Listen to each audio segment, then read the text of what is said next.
Everyone, remember this number. This is the minimum duration of intercourse a woman needs to reach orgasm. There are myths that the older a woman is, the longer you have to, so to speak, work on her. You have to strike sparks for a long time to ignite the flame, and even then, it might not catch. And that a woman's ability to orgasm is directly tied to her age, and that you supposedly need to go at it for 5 hours, practically drilling a new hole in her, and only then can she finish, that you have to put objects of this size into her, that they supposedly love logs. Basically, people say all sorts of things. But I'll tell you how things really are. And make sure to watch this video until the end, where I'll tell you about one very small habit you should pick up to radically improve the quality of your orgasms and your sex life. The sexual response cycle. It is fundamentally different for men and women. For men, only one orgasmic release is possible per sexual response cycle. For a woman, several orgasmic releases are possible within a single sexual response cycle. This can be called multiple orgasms. And orgasms can be stretched out over time.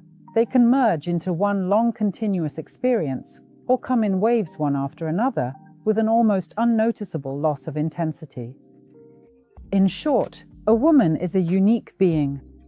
Let me remind you, ladies, you have an entire organ dedicated to your pleasure, your clitoris. It is the only human organ whose sole function is your pleasure. All other organs and systems serve more than one function. So, what does the female sexual response cycle look like? And where, as they say, did my multiple orgasm get lost in all this? So, the first phase isn't physiological, it's what's called the decision-making phase. Will I or won't I?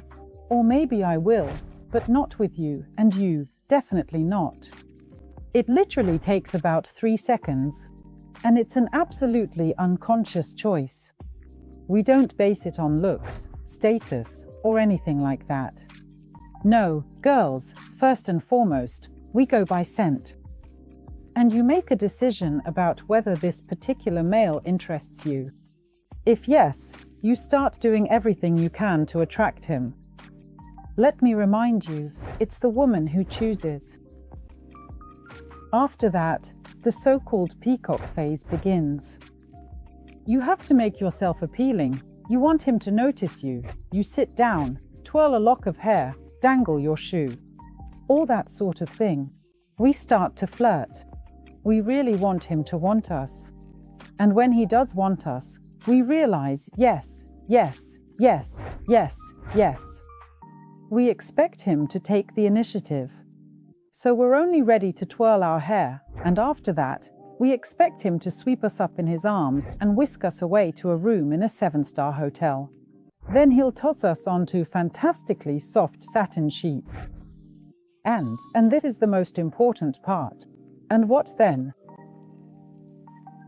And in this lies a rather long, indeed, a very long, extended, and deeply sensual prelude, where both partners involved are able to achieve the absolute maximum pleasure and profound satisfaction without the necessity of any penetrative intercourse whatsoever. This, in essence, is precisely what is commonly referred to as foreplay. I know, it's terminology you're probably quite sick and tired of hearing, but yes, my dear men, before a woman is completely overwhelmed with intense desire, before she truly climaxes like a powerful cannon, you absolutely need to gently warm her up and thoroughly go through the essential stage of foreplay, which is incredibly important. And here it is, that very number. You'll need to spend at least 20 minutes on foreplay, stroking her, kissing her, I don't know, nibbling her nipple, whispering dirty things in her ear, twisting and turning her, kissing the dimples above her butt, scratching her back, grabbing her by the hair, I don't know, bending her, straightening her, do whatever you want with her, but do not put your dick inside her. You'll notice by her behavior, by her quickened breathing, by how her neck flushes, by how her nipples harden, by the natural lubrication of her genitals, you'll see that she's getting aroused. and it keeps building up. How quickly she gets aroused depends a lot on what day of her menstrual cycle it is. But it only makes sense to enter a woman when her pupils are as dilated as possible. I call this the loss of inhibition, when a woman starts begging for something to be put inside her. At that moment, honestly, no matter how cynical it sounds, she just doesn't care. Her womb just wants to be filled. It's a completely instinctive thing. That's exactly why all inhibition gets switched off at that moment. An eggplant, a toy, or your dick, like they say, everyone has their own preferences. But if you're already in there, so to speak, don't miss your chance. Because the more aroused a woman is, the closer she is to orgasm. Look, arousal is like an upward movement, and then comes the transition into the plateau phase. A woman orgasms from the plateau phase, and the main problems with orgasm during penetration happen exactly at this transition. A woman often gets thrown back. She was getting more and more aroused, really enjoying everything. Then suddenly, bam, and it's like she's sliding down a hill on a sled. So, to prevent this from happening, your task, my friends, men, I'm talking to you now, is to focus on the erogenous zones you know about and stimulate them slowly, with pleasure. That is, if you know your woman has very sensitive nipples, don't just twist them 3 times and lick them 8 times. That's not enough. Really savor it. Besides her nipples, she also has the surface of her breasts. If you know she has a sensitive neck, then kiss that sensitive neck. If you know she really loves being touched with hands, stimulate her with your hands. Does she like cunnilingus? Don't just pop out of there like some damn divers. Stay there a while. Don't just stay as long as you can hold your breath. What are you, some kind of free diver? For fuck's sake? That's all the time you spend down there. Breathe, beaver. And just stay put. She'll definitely be grateful to you for it. Don't let her go straight into orgasm. Let her hover on the edge for 20 minutes. As for all that stuff before, like, but I like it fast. Sure, that happens, no problem. Spontaneity is always part of good sex. But if you're talking about a quality sex life, if that's what you want, then you shouldn't rush things. Spend 20 minutes just getting your woman fired up. Here's another life hack. During penetration, when you're already moving in and out, guys, try to think about dead puppies more often, because there's nothing worse than being right on the edge, about to finish, and then you come too soon and go soft. And another thing. Don't play your trump card right away. Don't start off at a high tempo. Honestly, not many of you are athletes. But you'll have to keep up the pace. I feel for you, guys. You really do have a tough physical task, thrusting during sex. So, take it slower, guys, take it slower. It'll be easier to keep this rhythm, because the biggest letdown is when you're just about to finish, and then you change position or lose the rhythm. And all your efforts before penetration, everything you did with me for 20 minutes, I just want to dump a dirty, wet bucket over your head, because by changing the tempo, you ruined my orgasm. So, to avoid making such ridiculous mistakes, it wouldn't hurt to learn and maybe keep a cheat sheet somewhere on your phone. What kind of cheat sheet is that? It's my course. It's called The Formula for Perfect Sex. So, figuring out how a woman works, how you work, and how a couple works can actually be done scientifically, so to speak.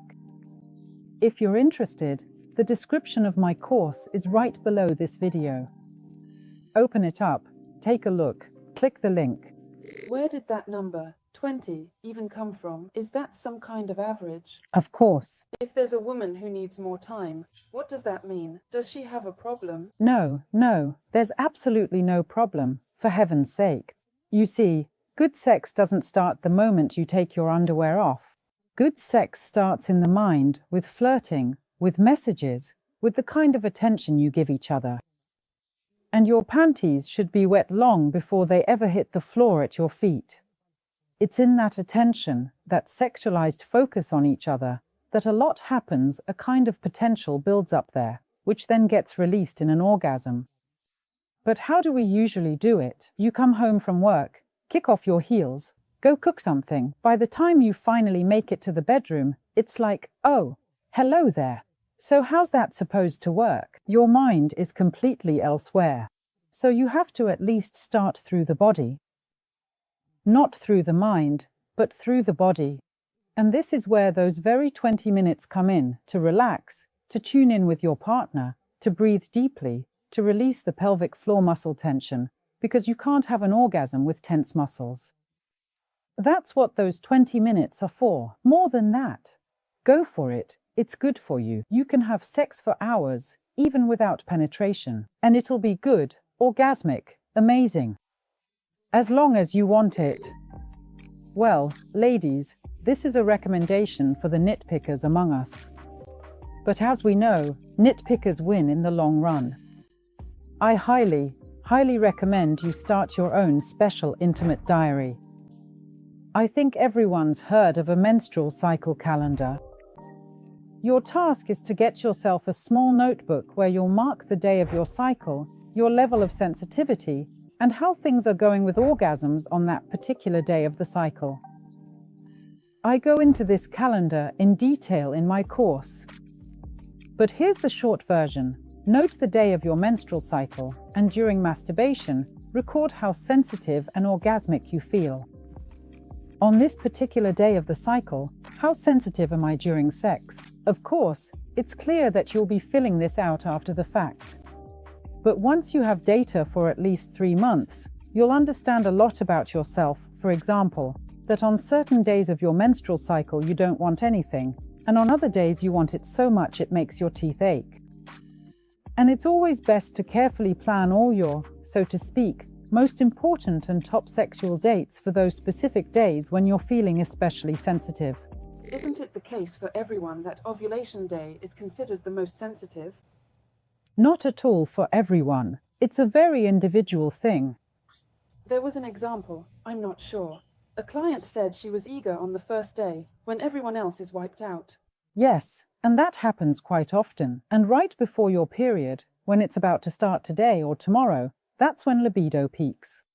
And even during menstruation, a huge number of women enjoy sex during their period. It's a very individual thing, really. You just need to know this about yourself. It's not good or bad, it's just how it is. It's simply you, your own feature. And when you know this, at the very least you stop beating yourself up about things like, well, I didn't orgasm again. I must be frigid or something. You stop blaming yourself and just enjoy it. You know that on this day, yes, and on that day, well, we'll just do a charity blowjob and that's it.